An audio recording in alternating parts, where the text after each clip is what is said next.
मागील 3 वर्षांचे cut off आणि त्याचबरोबर येणाऱ्या एक्झाममध्ये आपल्याला किती मार्क्स पाडावे लागतील किंवा त्या कट ऑफचा विचार केला तर आपल्याला एक अंदाज येतो की कितीपर्यंत कट ऑफ जाईल आणि त्यानुसार आपल्याला किती मार्क्स पाडणं गरजेचं आहे याचा विचार करून तो कट ऑफ कसा पार करता येईल किंवा आपला जो स्कोर आहे तो त्या कट ऑफपर्यंत कसा नेता येईल याच्याबद्दलचा हा व्हिडिओ आहे। ॲक्च्युली मागच्या व्हिडिओमध्येच याबद्दल बोलायचं होतं पण व्हिडिओ लेंदी झाल्यामुळे मी तो पार्ट कट केलेला आहे।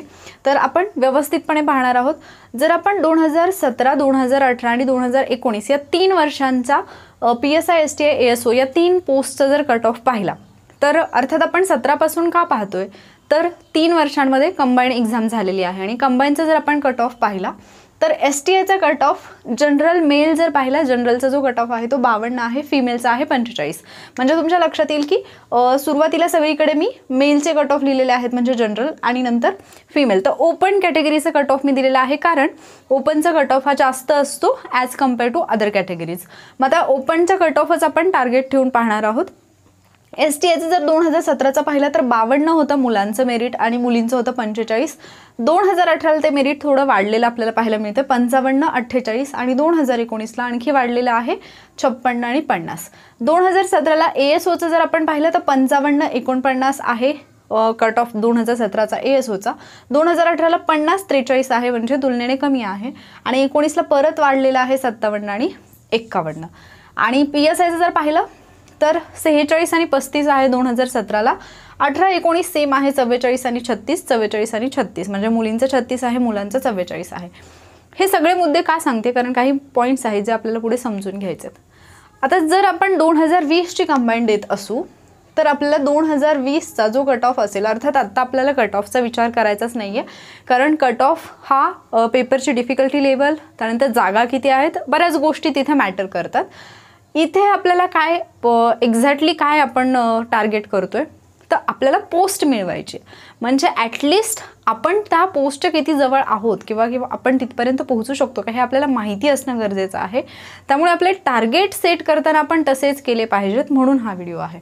जर आपण हायेस्ट कट ऑफ पाहिला तर STIचा हायेस्ट आहे 56 मुलांचा आणि मुलींचा 50। ASOचा पाहिला तर 57 हायेस्ट आहे मुलांचा आणि 51 मुलींचा आणि जर PSIचा पाहिला तर 46 मुलांचा हायेस्ट आहे आणि 36 मुलींचा हायेस्ट आहे। म्हणजे जर आपण इन जनरल आत्ता येणाऱ्या एक्झामच्या दृष्टीने पाहिलं तर क्वालिफाय होण्यासाठी आपण जास्तच कट ऑफ अज्यूम करायचा आहे त्याच्यापेक्षा कमी नाही। परत एकदा मी क्लिअर करते की हा व्हिडिओ कट ऑफशी रिलेटेड नाही आहे। तुम्हाला तिथपर्यंत पोहोचण्यासाठी म्हणजे किती कट ऑफ असेल हे मी सांगत नाही आहे तर तुमचे मार्क्स किंवा तुमचा स्कोर इन्क्रीज होण्यासाठी काय करायचं आहे हे सांगणार आहे मी ते टेक्निक सांगणार आहे आणि त्याच्यासाठी कट ऑफचा विचार करणं हे गरजेचं आहे। तर जर आपण PSIचा विचार केला तर आपण एक 50 इन जनरल आपण पकडून चालूयात।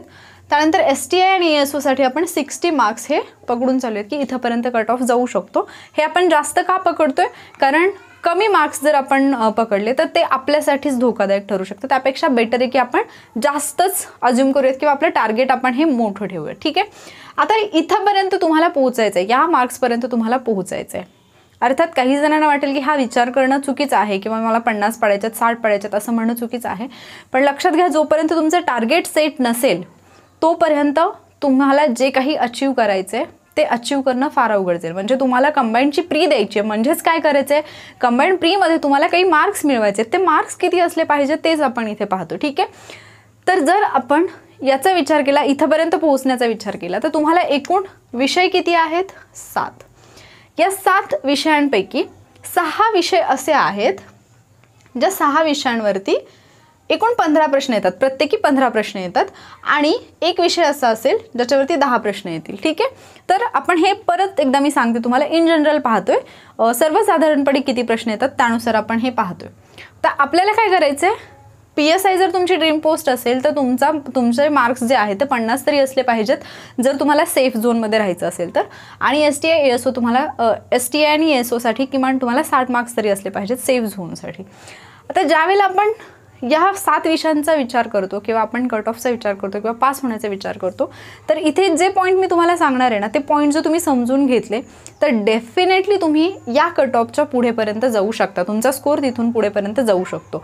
याच्यासाठी तुम्हाला या अगोदरचा जो पार्ट आहे व्हिडिओचा तो पाहणं गरजेचं आहे ज्याच्यामध्ये मी सिलेबस कसा कव्हर करायचा ते सांगितले त्याच्यामधले पॉईंट्स हे याच्याशीच कनेक्टेड आहेत। ठीक आहे, तर जे 7 सब्जेक्ट आहेत, अर्थात 7 सब्जेक्टपैकी कुठल्या तरी सब्जेक्ट असा असेल जो तुम्हाला अवघड जातो, जो तुमचा वीक सब्जेक्ट असेल, बट त्याचसोबत असे काही सब्जेक्ट असतील जे तुमचे स्ट्रॉंग सब्जेक्ट असतील. तुम्हाला 5 स्ट्रॉंग सब्जेक्ट जे आहेत तुमचे ते टार्गेट करायचे आहेत. आणि या 5 सब्जेक्टमध्ये जे 15-15 प्रश्न येणार आहेत, तर प्रत्येक सब्जेक्टमध्ये तुम्हाला ट्राय करायचे की मिनिमम तुम्हाला 10 मार्क्स तरी मिळतील. या 5 सब्जेक्टमध्ये मिनिमम तुम्हाला प्रत्येकी 10 मार्क्स तरी मिळाले पाहिजेत. म्हणजे समजा हिस्ट्री तुमचं स्ट्रॉंग आहे, हिस्ट्रीचे 15 प्रश्न आले तर किमान त्यातले 10 तुमचे बरोबर आलेच पाहिजेत. ठीक आहे, जॉग्रफीचे 10 बरोबर आलेच पाहिजेत आणि 15पैकी 10 बरोबर येणं इट्स नॉट बिग डील, म्हणजे तेवढे यायलाच पाहिजेत जर तुम्ही अभ्यास करत असाल तर. ठीक आहे, सो जर तुम्ही या 5 विषयांचा विचार केलात तर तुमचा स्कोर होतो 50. जे तुमचे स्ट्रॉंग सब्जेक्ट आहेत अशा 5 सब्जेक्टमध्ये जे 15 प्रश्न येतात, प्रत्येकी 15 प्रश्न, यापैकी तुमचे मिनिमम 10 तरी बरोबर आलेच पाहिजेत. जर 5 सब्जेक्टमध्ये प्रत्येकी तुमचे 10 बरोबर आले तर तुमचे मार्क्स होतात 50. म्हणजे 2 सब्जेक्ट असे ज्यांचा तुम्ही बिलकुल अभ्यास केलेला नाही किंवा जे तुम्हाला फार अवघड जातात, त्याच्यामध्ये जरी तुम्हाला मार्क्स नाही मिळाले आणि तुमच्या स्ट्रॉंग सब्जेक्टमध्ये जर तुम्हाला प्रत्येकी 10 मार्क्स मिळाले तरीसुद्धा तुम्ही PSI पोस्टचा कट ऑफ जो आहे तो पार करू शकता. PSI ही तुमची ड्रीम पोस्ट तुम्ही मिळवू शकता. हे मी सगळं का सांगते तुम्हाला, कारण जेव्हा तुम्ही अभ्यास करता लक्षात घ्या की आपलं टार्गेट काय असतं अभ्यासाचं. तुमचं सुरुवातीपासून अभ्यासाचं टार्गेट काय असतं, मला 1 चॅप्टर कंप्लीट करायचं आहे, मला 4 चॅप्टर कंप्लीट करायचे, मला एवढा सिलेबस कव्हर करायचा आहे, मला हे टॉपिक कव्हर करायचे आहेत, मला नोट्स रीड करायच्यात. तुमचे टार्गेट हे असतात. तुम्ही कधीच ते टार्गेट करत नाही जे तुम्हाला अचीव करायचं आहे. म्हणजे तुम्ही कुठला स्पोर्ट घेतला आणि त्या स्पोर्टमध्ये जर समजा तुम्हाला, म्हणजे फॉर एक्झाम्पल नेमबाजी असेल तर त्याला जे टार्गेट दिले ते हिट करायचं असतं. त्याच्यासाठी जी बाकीची एक्झरसाइज आहे ती जरुरी आहे, बट फायनल टार्गेट काय आहे, आपण त्या तयारीमध्ये आपलं फायनल टार्गेट विसरून जातो. ज्यावेळेला तुम्ही तुमच्या स्ट्रॉंग सब्जेक्टमध्ये प्रत्येकी 10 मार्क्स घ्याल त्यावेळेला ॲटोमॅटिकली तुम्ही 2 विषयांचा बिलकुल तुमचा अभ्यास नसताना किंवा म्हणजे त्याच्यामध्ये तुम्हाला मार्क्स नाही मिळाले तरीसुद्धा तुम्ही तुमची पोस्ट अचीव करू शकता. तर जर समजा तुम्ही या, जसं मी आत्ता तुम्हाला सांगितलं, प्रत्येकी 10 मार्क्स घेतले, तुमचे मार्क्स किती होतात, 50 मार्क होतात. आता आपण असं समजूयात की हे 2 सब्जेक्ट जे आहेत ते तुम्हाला फार अवघड जातात, तुमच्यासाठी हे सब्जेक्ट जे आहेत ते डिफिकल्ट आहेत किंवा तुमचे वीक पॉईंट आहेत. ठीक आहे, वीक सब्जेक्ट आहेत. या 2 सब्जेक्टमध्ये याचे समजा 15 प्रश्न आहेत आणि याचे समजा 10 प्रश्न आहेत, तर या दोन्हीमध्ये मिळून तुम्हाला 10 मार्क्स फक्त घ्यायचेत. इकडे 5 घ्या, इकडे 5 घ्या. हे जर तुम्ही 10 मार्क्स घेतले तर तुमचे झाले किती, 60 मार्क्स झाले. STI आणि ASOचा कट ऑफ तुम्ही पार करू शकता. अगदी साधं सरळ गणित आहे. फक्त प्रश्न हा आहे की आम्हाला या 5 सब्जेक्टमध्ये 10-10 तर मिळत नाहीत, या 2 सब्जेक्टमध्ये सुद्धा आम्हाला 5-5 मिळत नाहीत. आमचे मार्क्स सगळे जातात, कुठे जातात तेच कळत नाही. बऱ्याच जणांचे निगेटिव्हमध्ये जातात. आणखी एक, बरेच जण विचारतात की मॅडम अटेम्प्ट किती असला पाहिजे. तर मी पहिल्यापासून तुम्हाला सांगत आले आणि अजूनही सांगते, तुमचा फोकस हा अटेम्प्टवरती नसायला पाहिजे. तुमची ॲक्युरसी मॅटर करते. मी माझा एक्सपिरियन्स मे बी यापूर्वी सांगितलेला आहे, अजून एकदा सांगते. एका एक्झाममध्ये कंबाईनच्या माझा अटेम्प्ट फक्त 58 होता आणि ज्यावेळेला मी बाहेर आले माझा अटेम्प्ट 58 पाहिल्यानंतर, मी म्हणत नाही की 58 अटेम्प्ट करा प्लीज, मिसअंडरस्टँड करू नका, पण मी सांगते जेव्हा माझा अटेम्प्ट 58 होता, माझ्यासोबत असणाऱ्या ज्या पण मुली होत्या, माझ्या फ्रेंड होत्या किंवा माझे घरचे होते, यांनी मला अक्षरशः वेड्यात काढलं. घरात 1 दिवसाचं सुतक वगैरे पाळल्यासारखं सगळे माझ्याशी सगळ्यांनी बिहेव केलं, कारण माझा अटेम्प्ट फक्त 58 होता आणि सगळ्यांचं म्हणणं असं होतं की अटेम्प्ट एवढा कमी आहे तर तू क्वालिफाय कशी होणार. बट माझी ॲक्युरसी एवढी चांगली होती की त्यावर्षी मी क्वालिफाय झाले. अटेम्प्टवरती फोकस करू नका, ॲक्युरसीवरती फोकस करा. ठीक आहे. आणि जर समजा तुमचे जरी चुकले, म्हणजे इथे तुम्हाला 50 मार्क्स मिळवायचे आहेत, 10 मार्क्स घ्यायचे आहेत, याचा अर्थ असा नाही की फक्त 10च प्रश्न सोडवा, तुम्ही जास्त प्रश्न सोडवा, पण लक्षात घ्या की तुमचा अटेम्प्ट कितीही झाला तरीसुद्धा तुमचे निगेटिव्हमध्ये जाऊन उरणारा स्कोर हा तुमचा 60 असलाच पाहिजे. तुमच्यापैकी काही जण असं म्हणत असतील की मॅडम हे बोलायचं सोपं आहे, पण असं पेपरमध्ये तुम्ही मार्क्स मिळवून दाखवा. हे असे पेपरमध्ये मार्क्स मिळत नाहीत. एवढे प्रश्न जे आपण सोडवतो ते सगळेच बरोबर येतील असं नाही, किंवा 15पैकी 10 बरोबर येणं हे अवघड आहे कारण तेवढा अभ्यास नसतो, किंवा ते अवघड जातातच प्रश्न कारण ते सिलेबसच्या बाहेरचे असतात. 1000 कारणं असतात. पण मला एका प्रश्नाचं उत्तर द्या. हा प्रश्न तुम्ही स्वतःला विचारून पहा. जर तुम्हाला तयारीला 2 वर्षाचा वेळ मिळाला आहे, या 2 वर्षामध्ये तुमची एवढी तयारी नसेल की एखाद्या विषयाच्या 15 प्रश्नांपैकी तुमचे 10 प्रश्न बरोबर येतील, तर मग 2 वर्ष तुम्ही केलं काय? 2 वर्ष तुम्ही करत काय होतात? हा प्रश्न तुम्हाला स्वतःला पडला पाहिजे.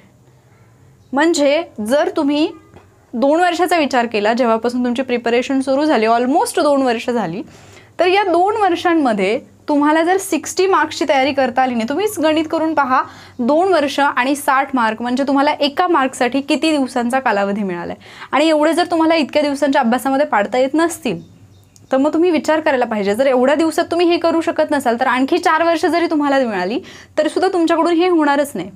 30 डेज चॅलेंज सुरू झाल्यानंतर 30 डेजच्या प्रत्येक स्टुडंटला मी 3 प्रकारचे रेकॉर्ड मेंटेन करायला सांगितलेले आणि त्याच्यातलं एक रेकॉर्ड जे आहे ते मी तुम्हाला इथे आता सांगणार आहे.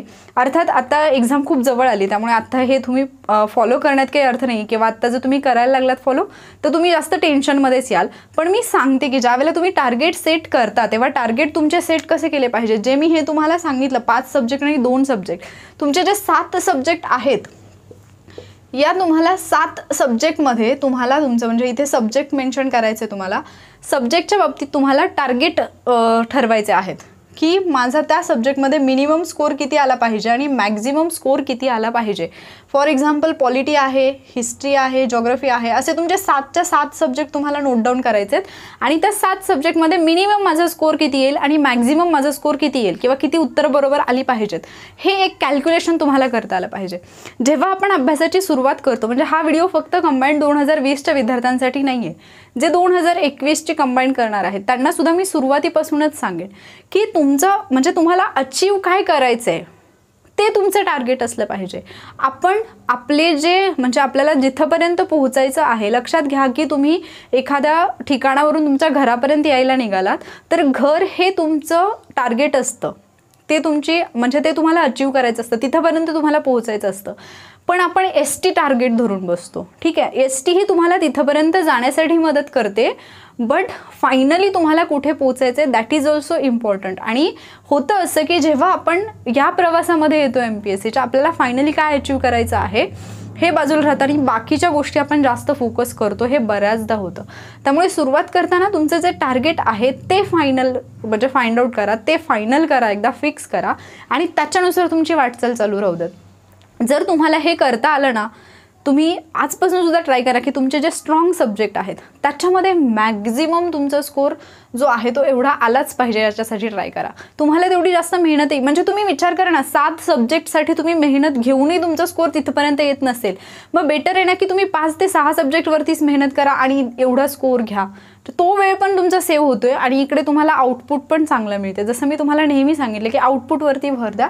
तर हे ट्राय करून पहा. जरी तुम्हाला हे असं वाटत असेल की हे एवढं सोपं नाही आहे, ज्याने अभ्यास केला त्याच्यासाठी काहीच अवघड नाही आहे. ठीक आहे, एका विषयामध्ये म्हणजे मी तुम्हाला मागे पण सांगितलं, ज्यावेळेला हे 58 क्वेश्चन मी अटेम्प्ट केले होते, त्याच वेळेला मी मॅथ्स रिझनिंगचे याच्यातले 12 क्वेश्चन अटेम्प्ट केले होते आणि त्याच्यापैकी माझे 10 बरोबरही आले होते.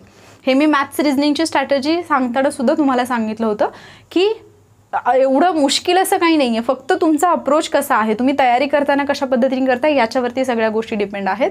म्हणून हे एकदा डोक्यात फिट करून घ्या की तुम्ही 5 सब्जेक्ट जरी प्रॉपर केलेत ना, आणि 5 सब्जेक्टमध्ये पण तुम्ही विचार करा की प्रत्येकी 5-5 प्रश्न तुम्हाला सोडून द्यायचे आहेत. म्हणजे या 5 सब्जेक्टमध्ये सुद्धा 25 प्रश्न तुम्हाला नाही आले तरी सुद्धा तुमचा स्कोर 50 येतोय. 5 सब्जेक्टमधले 25 प्रश्न तुम्हाला नाही आले तरी सुद्धा तुमचा स्कोर 50 येतोय. पण तुम्हाला अटेम्प्ट करताना ते कसे करायचे हे कळलं पाहिजे.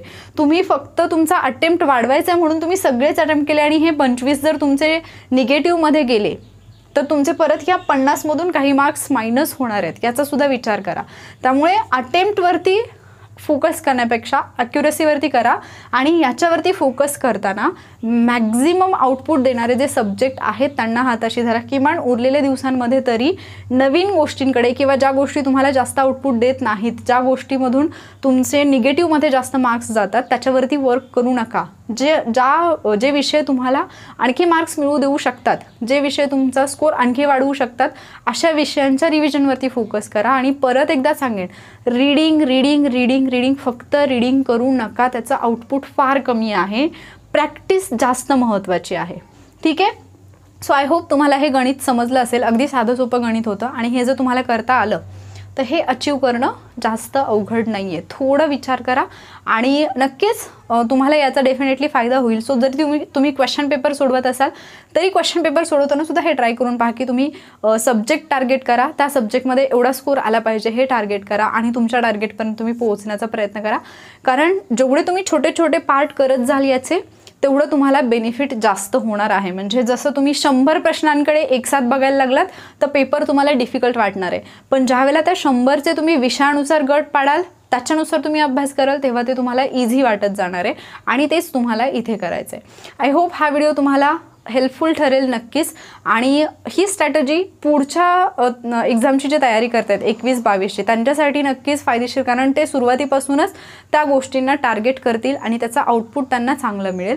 सो जर व्हिडिओ आवडला असेल तर व्हिडिओला लाईक नक्की करा आणि त्याचबरोबर वॉरियर ऑफिसरला नक्की सबस्क्राईब करा. थँक्यू.